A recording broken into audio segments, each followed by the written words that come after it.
I started off in radio drama, which is a very wonderful and strange place, and then in television drama, and then trying to make a television drama about the Bible.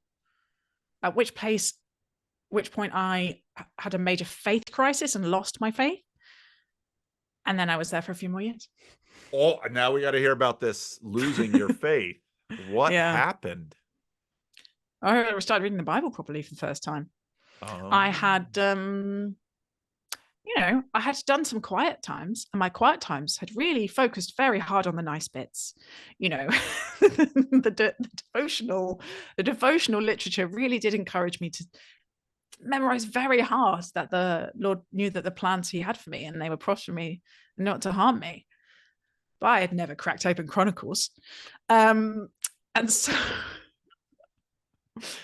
I had this very nerdy, intellectually curious part of myself navigating through the BBC in the world of ideas. And then I had this very emotional, very beautiful, very relational faith, but there was no connection between those two parts of myself at all. And I was assigned to be a researcher on a program about the Bible, and they gave me 1 and 2 Chronicles and 1 and 2 Kings to become like a world expert in.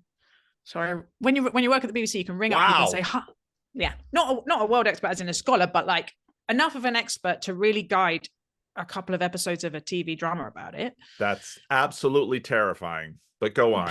Completely terrifying, I know.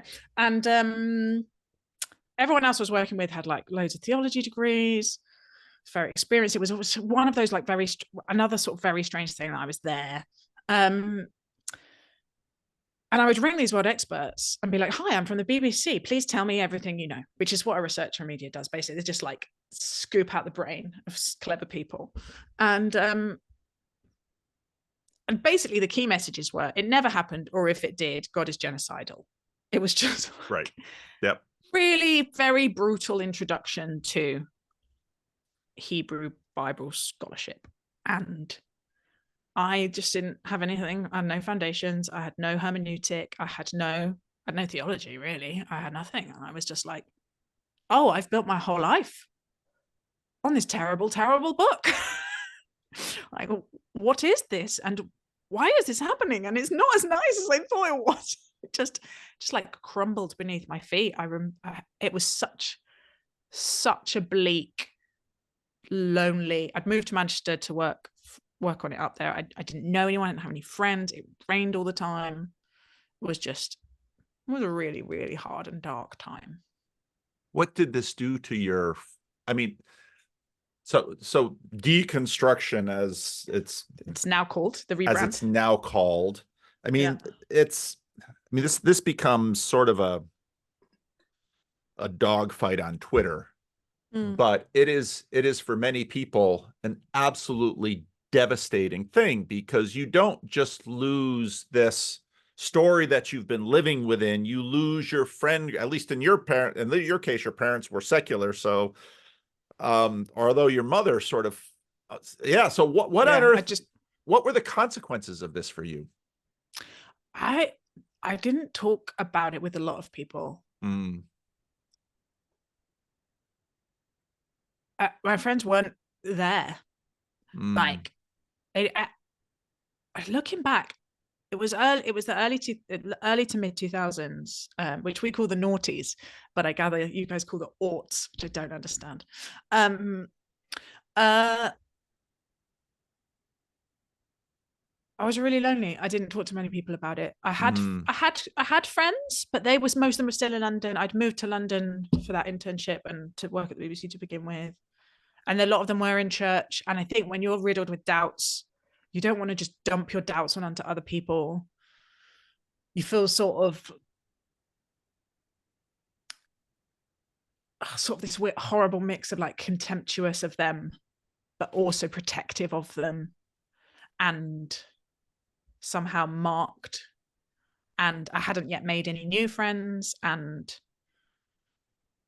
I was working with all these. My main friendship group were my colleagues who were lovely, but a lot of them had already been through this while they were doing theology degrees at Oxford or Cambridge, right?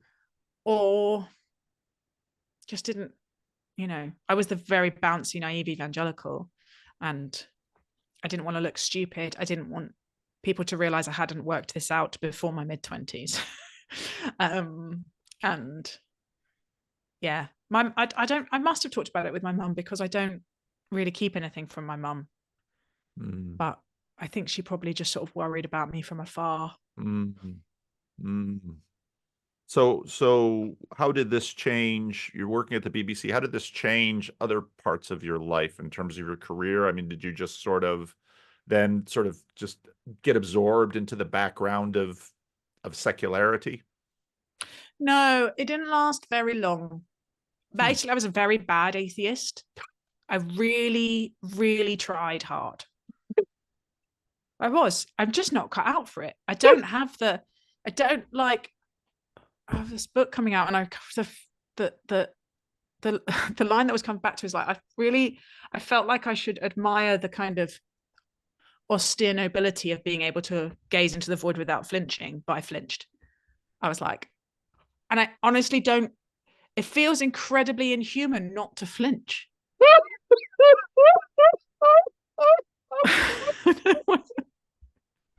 But this is so true, because I listen to some of these stories, and I listen to some of these deconstruction stories, and they're so sad, because I listen to these people, or I talk to these people, and it's like, you had a rich life that you enjoyed, and you traded it for this, and the only thing you seem to have kept out of the transaction is your pride. Yeah. Was your pride really worth all of this other loss? And I don't want to minimize it.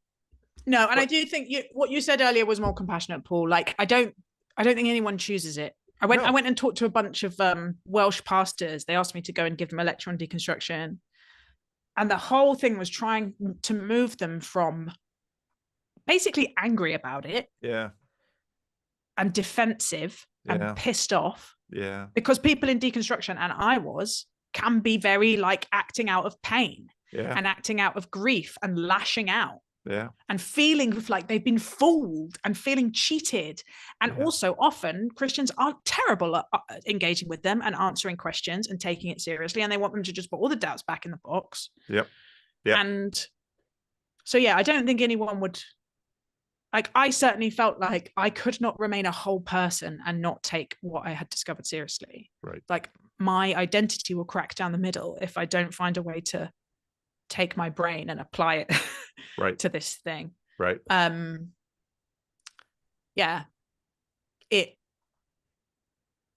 lost my train of thought, but yes, that's me. No. In defense of deconstructionists, I don't think anyone actively chooses it, and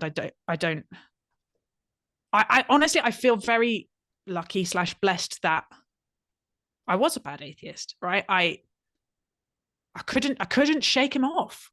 I was just like, go away. I am done. It really felt like, your ex-boyfriend wouldn't let you go. Yeah. I was like, no, I'm done. I'm done with you. I don't need you. I'm too sophisticated for this. I'm too grown up, or I want to be, like this is for naive people. This is for emotional people. This is for uneducated people. And I don't want to be one of those. And I'm gonna walk away from this because it makes no sense. But I couldn't. I would cycle around Manchester. I'd be like, I don't believe in you. No, I don't believe in God. Stop talking to me. You're not real. Yeah. It's like everything else fell apart. All of the structures, my ability to go to church or read the Bible, it all left. But I didn't know how not to pray. It's like, this is an ongoing conversation that my soul is having. Shut it down. There's this amazing poem called Staying Power by Jean Murray Walker. Have you ever read it? No. This audio poem is a production of poetryfoundation.org. Staying Power by Jean Murray Walker. In appreciation of Maxim Gorky at the International Convention of Atheists, 1929. Like Gorky, I sometimes follow my doubts outside to the yard and question the sky, longing to have the fight settled, thinking, I can't go on like this. And finally I say, all right, it is improbable. All right, there is no God. And then, as if I'm focusing a magnifying glass on dry leaves, God blazes up. It's the attention, maybe, to what isn't there that makes the emptiness flare like a forest fire, until I have to spend the afternoon dragging the hose to put the smoldering thing out. Even on an ordinary day when a friend calls, tells me they've found melanoma, complains that the hospital is cold, I say, God, I say, as my heart turns inside out. Pick up any language by the scruff of its neck, wipe its face, set it down on the lawn, and I bet it will toddle right into the God fire again, which, though they say it doesn't exist, can send you straight to the burn unit. Oh, we only have so many words to think with. Say God's not fire. Say anything. Say God's a phone, maybe. You know you didn't order a phone, but there it is. It rings. You don't know who it could be. You don't want to talk, so you pull out the plug. It rings. You smash it with a hammer till it bleeds springs and coils and clobbery metal bits. It rings again. You pick it up, and a voice you love whispers, "Hello."